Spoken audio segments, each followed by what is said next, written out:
मैं समझता हूँ ज़ेब नहीं देते, और ख़ास तौर पे जब वो एक ज़िम्मेदार पोजीशन में है और स्टेट मशीनरी के ज़िम्मेदार हैं, और तीसरी हुकूमत ये बनने को जा रही है खैबर पख्तूनख्वा में पीटीआई की, और कोई खातिर खा फ़र्क नहीं है खैबर पख्तूनख्वा और किसी और सूबे में। अगर आप समझते हैं कि ये रियासत मदीना बन गया और बाकी जो इंतज़ार में बैठे हुए हैं कि हमारी बारी कब आनी है, तो वो उनकी भूल है, क्योंकि वहाँ पर जो सूरत हाल है वो शायद पहले से भी गंभीर हो गई है, और ना सिर्फ ये आने वाली नस्लों को खैबर पख्तूनख्वा में कर्ज में डूबती है। मौलाना साहब जो है ना, आखिरकार बेचैन और ये अफसरदा होकर ये बात कर रहे हैं, क्योंकि मौलाना साहब जो हैं वो तो कहते थे कि ये जो अदालती फैसले हैं इनको इम्प्लीमेंट करें और उनके मुज़ाकरात भी चले, सब कुछ चला है। और मौलाना साहब ने ये तकरीर की थी कि ये जैसी तैसी भी असेंबली में है, अब इसी से काम चलाना पड़ेगा। हमारे साथ मौजूद हैं सियासतदान दानियाल अजीज साहब। दानियाल साहब, बहुत शुक्रिया सुनो पाकिस्तान को वक्त देने के लिए। सर, सबसे पहले अली अमीन गंडापुर के ताज़ा तरीन बयान की बात कर लेते हैं। आपको लगता है कि मुल्की सियासत अब गाली से गोली की तरफ बढ़ सकती है, और अली अमीन का ये बयान खास तौर पर मुल्की सियासत के लिए कितना खतरनाक समझते हैं आप?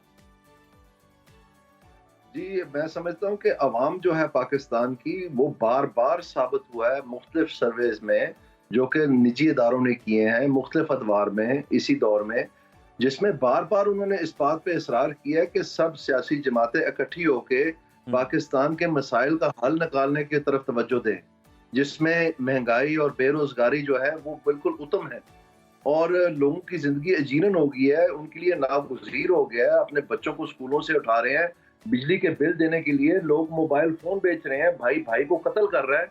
ये नौबत आई हुई है पाकिस्तान की, और बजाय इसके कि इस तरफ हम को पेशरफ्त करें, पंजाब में तो एक नीलामगर नुमा हुकूमत बनी हुई है, जिसमें वो कहते हैं ये सोलर पैनल आपका हुआ, ये व्हील चेयर आपका हुआ, ये ट्रैक्टर आपका हुआ, ये लैपटॉप आपका हुआ। वो तो मतलब नीलाम घर चला रहे हैं, तारिक अजीज की याद ताज़ा कर रहे हैं, जो शायद किसी ज़माने में इनकी जमात में होते थे।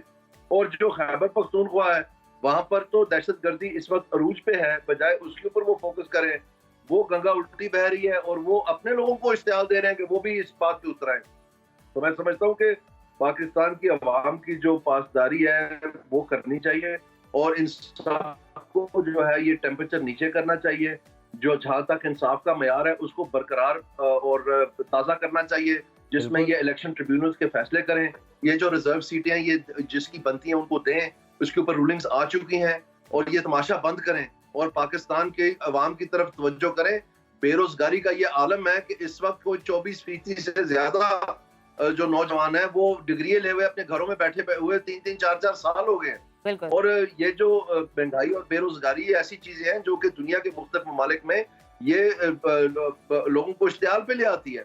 तो जब आप लीडरशिप भी ये काम कर रही है और हालात भी इस तरह के हैं, तो फिर आप क्या समझते हैं क्या होगा?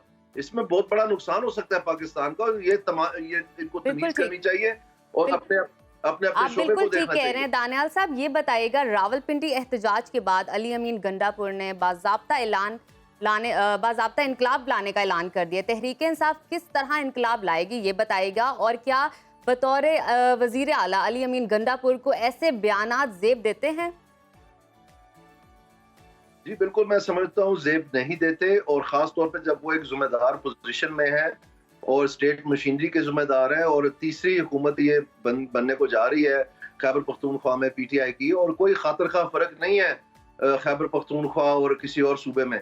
अगर आप समझते हैं कि ये रियासत मदीना बन गया और बाकी जो इंतज़ार में बैठे हुए हैं कि हमारी बारी कब आनी है, तो वो उनकी भूल है, क्योंकि वहाँ पर जो सूरत हाल है वो शायद पहले से भी गंभीर हो गई है, और ना सिर्फ ये आने वाली नस्लों को खैबर पख्तूनख्वा में कर्ज में डूबती है, और उस कर्ज से जो है कोई आउटपुट भी नहीं है, कोई मेजर प्रोजेक्ट नहीं है। अगर आज तक आप देखें बीआरटी का जो करप्शन स्कैंडल है वो पाकिस्तान का टॉप लेवल पे है, 110-115 बिलियन का अभी नैब ने अनाउंस किया कि उन्होंने वहां से जो ना गलतकारियां पकड़ ली और करप्शन पकड़ ली है, और वहां पर पीटीआई के अपने लोग एक दूसरे पे इल्जाम लगा रहे हैं कि कौन खा रहा है और कितना खा रहा है और किस तरह से करप्शन हो रही है। ये वो सूबा है जहाँ पर चीफ सेक्रेटरी ने इस्तीफा दे दिया था कि इतना करप्शन मैंने कभी अपनी जिंदगी में नहीं, और मैं यहाँ पर अपना काम सरंजाम दे ही नहीं सकता, इतनी करप्शन हो रही है। जो इन्होंने खुद अपना वहां पर एहतसाब ब्यूरो बनाया था, उसको उनको जब पकड़ने गए तो पता चला सारी जमात अंदर होने लगी, तो उन्होंने बंद करवा दिया था। तो इस तरह से ये खोखले नारे और ये जो तमाशा बनाया हुआ है, इससे काम नहीं चलेगा।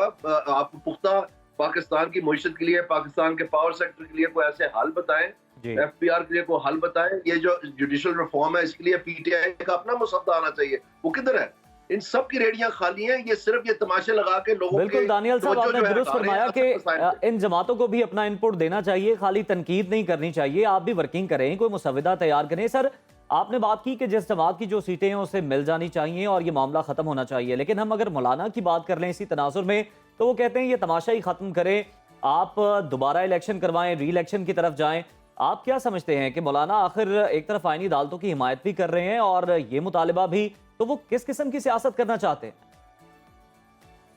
मेरे ख्याल में मौलाना साहब जो है ना आखिरकार बेचैन और ये अफसरदा होकर ये बात कर रहे हैं, क्योंकि मौलाना साहब जो हैं वो तो कहते थे कि ये जो अदालती फैसले हैं इनको इम्प्लीमेंट करें और उनके मुज़ाकरात भी चले, सब कुछ चला है। और मौलाना साहब ने ये तकरीर की थी कि ये जैसी तैसी भी असेंबली में है, अब इसी से काम चलाना पड़ेगा।